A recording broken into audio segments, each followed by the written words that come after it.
ఇప్పటివరకు ఓపికగా మీరందరూ కూర్చుని ఇక్కడ జరుగుతున్న సుత్తినంతా భరించారు. మీ అందరికీ ముందు ధన్యవాదాలు తెలియజేస్తున్నాను. ఎందుకన్నానంటే ఇప్పుడు ఇంతవరకు వాళ్ళ సంగతి వదిలేయండి, నుంచి నేను స్టార్ట్ చేస్తాను సుత్తి వేయటం. దీన్ని కూడా భరించే శక్తి మీకు ఉండాలి కాబట్టి అని. ఏమైనా ఇప్పటివరకు captain of the ship Tarun Bhaskar ఈయన మాట్లాడింది వింటే ఓహో, కామెడీని హాస్యాన్ని ఇన్ని రకాలుగా ఇంత కష్టపడి చూపించాలా అనేటువంటి అభిప్రాయం నాకు కలిగింది పర్సనల్గా. అదే విజయ్ గారు పక్కన కూర్చొని చెప్తున్నారు. ఈస్ అంటే giving logical reasons to make the people laugh. అది సామాన్యమైన విషయం కాదు. సరే, దాన్ని తీసి పక్కన పెడితే ఈ సినిమాలో నన్ను లాస్ట్ టైం కూడా ఒక ఇంటర్వ్యూలో కొంతమంది అడిగారు, మీరు ఈ సినిమాలో ఎందుకు యాక్ట్ చేశారండి అని. అదేం ప్రశ్న నాకు అర్థం కాలేదు. యాక్ట్ చేయడానికి ఒకటే ఒక రీజన్ ఏంటంటే అది తరుణ్ భాస్కర్ అని చెప్పాను. ఎందుకు చెప్పాను ఆ విషయం అంటే, నేను తరుణ్ భాస్కర్ పెళ్లి చూపులు, ఈ నగరానికి ఏమైంది, 2 సినిమాలు చూశాను.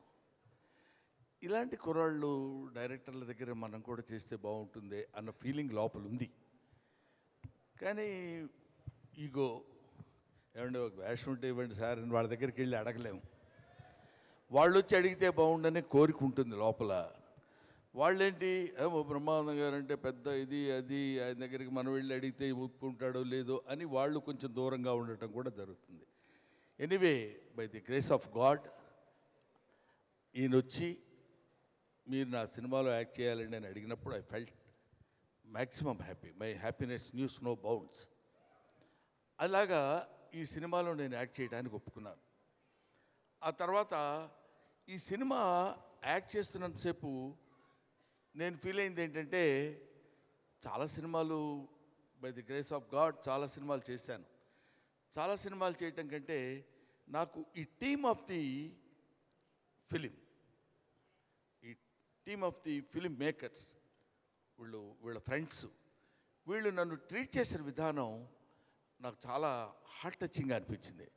ఎంతో ఆనందం వేసింది. ఎంతో ఎల్డర్లీగానే కాకుండా ఫాదర్లీగా నన్ను ఇంత కూడా ఇబ్బంది పెట్టకుండా, సార్ మీరు ఇలా మీకు ఏమైనా ఇబ్బందా, ముఖ్యంగా తరుణ్ సార్ మీకు ఏదైనా ఇబ్బంది అయితే చెప్పండి, మీకు అలా కాదని ఒక పువ్వులా చూసుకున్నా ఉంటారు చూడండి, ఆ విధంగా ఆర్టిస్ట్గా కంటే కూడా నన్ను ఎల్డర్లీ పర్సన్గా వాళ్ళు చూపించినటువంటి ప్రేమకి సిన్సియర్లీ ఐ బో మై హెడ్.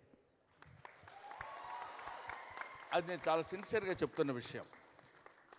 ఈ మిగతా సినిమాల్లో చాలా బాగుంటుంది, కామెడీ అదిరిపోద్ది, బ్రహ్మాండంగా చేశారు, నవీన్ బాగా చేశాను అనుకుంటాడు, ఇట్లాంటివన్నీ బోల్డ్ అని అనుకోవచ్చు మనం.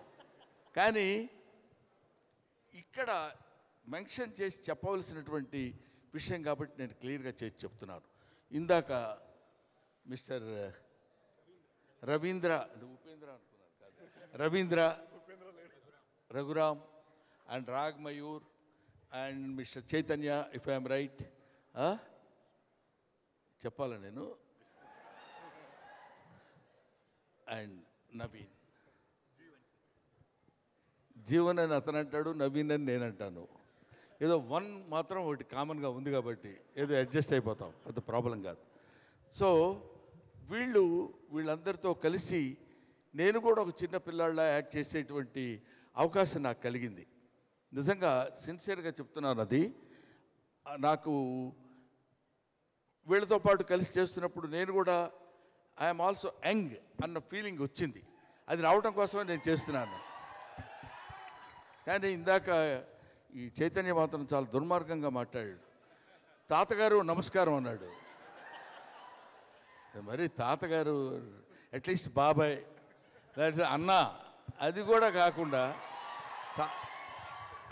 తాతగారు నమస్కారం అంటే నేను అక్కడి నుంచి అలాగే నాయన అంటారని నా ఎక్స్పెక్టేషన్ కాదు కదా. సరే, ఇందులో ముఖ్యంగా ఆ, మరి ఈ తరుణ్ భాస్కర్కి ఇట్లాంటి ఆలోచనలు ఎలా వస్తాయో మరి అతనికి తెలియాలి, లేకపోతే భగవంతుడికి తెలియాలి. బ్రహ్మానందాన్ని వీల్ చైర్లో కూర్చోబెట్టి కామెడీ చేద్దాం అనుకున్నాడు. ఎందుకో మరి అట్లా ఎందుకు అనుకున్నాడో తెలీదు. ఒక వీల్ చైరు, ఇంకా అదంతా చెప్పొచ్చో లేదో నాకు తెలీదు. దానికి ఒక చిన్న యూరిన్ ప్యాకెట్, అది నేనంటే మాటికి లేచి వెళ్ళలేను. వీడేమో నా మీద మాట్లాడితే జోకులు, ఎవరు మన రాఘమయూర్, తాత ఏంటా అది చెప్పేది విను, అట్లా మాట్లాడతారు. సో ఇలాంటి న్యూ నావల్గా క్రియేట్ చేసి నవల్ థాట్స్ తోటి సినిమా కామెడీ క్రియేట్ చేయాలి అనేటువంటి అభిప్రాయం కలిగిన అతి కొద్ది మంది దర్శకుల్లో తరుణ్ భాస్కర్ ఒకడు. కోర్స్ నేను ప్రత్యేకంగా చెప్పాల్సిన పని లేదు. అలా ఉండి సక్సెస్ అవటం, ఇలా మనం సినిమా తీస్తున్నాం, మన ఇష్టం వచ్చినట్టు తీస్తున్నాం అని కాకుండా భయం, వెనకాల రెస్పాన్సిబిలిటీ, ఏమవుతుందో అన్న టెన్షన్, ఇవన్నిటితో కలిపి స్నేహితుల్ని కలుసుకుని చక్కగా జాగ్రత్తగా ఆలోచించి మనం మ్యాక్సిమం ఎంతవరకు చేయగలం, ఎంతవరకు నవ్వించగలం అనే అండర్లైన్ పాయింట్ ఉంది. ఎందుకంటే నవ్వించేవాడి జీవితం గురించి చప్పట్లు కొట్టేవాడికి అనవసరం. మనం నవ్వించి తీరాలి అంతే. That's our responsibility. వాడు నవ్వు వస్తే నవ్వుతాడు, వాడు నవ్వించేవాడు వాడు బాగాలేదనుకోండి నవ్వడు. ఇంకొకటి పెద్ద అడ్వాంటేజ్ ఆర్ డిసడ్వాంటేజ్ ఏంటంటే, నవ్వు గురించి చెప్పాలంటే, మనం ఫిలిం చూస్తున్నాం అనుకోండి, బా ఏం యాక్ట్ చేశాడు రా అని ఇంటికెళ్ళి సినిమా అయిపోయిన తర్వాత ఇంటికి వెళ్ళిన తర్వాత డైనింగ్ టేబుల్ దగ్గర మీద కూర్చొని మాట్లాడుకుని మనం చాలా బాగా చేశాడు కదా, ఫైట్స్ బాగా చేశాడు, సాంగ్స్ డాన్స్ బాగా చేశాడు, పెర్ఫార్మెన్స్ బాగుందని అక్కడ డిస్కస్ చేసుకుంటాం. రిజల్ట్ అక్కడైనా చెప్పుకోవచ్చు, కానీ కామెడీకి మాత్రం రిజల్ట్ థియేటర్లోనే తెలుస్తుంది. అక్కడ కామెడీ జరుగుతున్నప్పుడు నవ్వు రాకపోతే నవ్వరు. నవ్వి మనం బాగా చేస్తే రియాక్షన్ ఏంటంటే అక్కడ నవ్వు, అక్కడ ఇన్స్టింక్ట్ రియాక్షన్ వచ్చి తీరాలి. అప్పుడే మన ట్రూ కమెడియన్స్, మన ట్రూ కామెడీ ప్రొడ్యూసర్స్ అని మనం అనుకుంటాం. అటువంటిది పక్కాగా ఈ సినిమా గురించి ఇంతమంది ఇలాగా అతిరథ మహారథులందరూ ఉండి, అదో రకంగా ఉంది ఈ మాట, బచ్చాగాళ్ళందరూ ఉండి అనాలా, వీళ్ళందరూ మిమ్మల్ని నవ్వించడానికి. అందుకనే జంధ్యాల గారి సినిమా చేస్తున్నప్పుడు ఎంత హాయిగా, ఎంత అందమైనటువంటి కామెడీ నాకు పండిందో, ఈ సినిమా నేను చేస్తున్నప్పుడు I felt that same experience. ఏ రకమైన డబుల్ మీనింగ్ డైలాగులు, పిచ్చి మాటలు అవన్నీ లేకుండా చాలా షార్ప్గా వెళ్తూ తన దారి తను చూసుకుని పర్ఫెక్ట్ గోల్ తెలుసుకుని వెళ్ళినటువంటి director mister Tarun Bhaskar. I love him, I admire him also. So ఇటువంటి ఈ సినిమా డెఫినెట్గా సక్సెస్ అవుతుందని గుండె మీద చేసుకొని చెప్పగలిగేటువంటి స్థితి ఒక దర్శకుడికి కానీ ఆర్టిస్టులకు కానీ ఉంది అంటే, అందులో వాళ్ళు ఎంత ఇన్వాల్వ్ అయిపోయి ఎంత కష్టపడి దీన్ని యాక్ట్. పొద్దున్న లేస్తే మిమ్మల్ని నవ్వించడానికేగా మా ఏడుపంతా. మేమంతా ఇదిగో చూడండి అందంగా ఉంటారు. ఇప్పుడు మన వీళ్ళందరూ ఇక్కడ ఉన్న వాళ్ళలో మరీ అగ్లీగా ఉన్నవాళ్ళు ఎవరు లేరనుకుంటున్నాను నేను ఒక్కడిని తప్ప. సరే, అది నేనేమంటున్నానంటే, వీళ్ళు మామూలుగా ఉన్న ఫేస్ కూడా ఇప్పుడు ఇలా ఉందనుకోండి, ఫేసు ఎలా చేస్తే నవ్వుతారు, మన ఫేస్ ఎలా పెడితే నవ్వుతారు అని లోపల లోపల లోపల మదనపడి పడి పడి షార్ట్ చెప్పినప్పుడు, ఈ షార్ట్లో మనం ఇలా అంటే నవ్వుతారేమో అని తనకున్నటువంటి ముఖాన్ని కూడా కొంచెం వికృతంగా మార్చి నవ్వించడానికి ప్రయత్నం చేస్తాడు. అది ఏ ట్రూ కమెడియన్ పడే పాటలు, కష్టాలు. ఇప్పుడు మీరు మామూలుగా ఉన్నారనుకోండి, వీడు ఇలా చూసినప్పుడు హే ఎవరన్నారు నేను అన్నానా అంటాడు.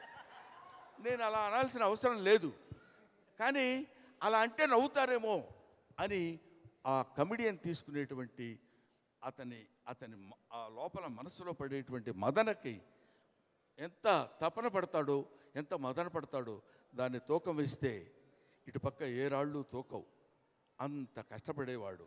అందుకనే మాతృదేవోభవ, పితృదేవోభవ, ఆచార్య దేవోభవ, హాస్యనట దేవోభవ. Thank you very much.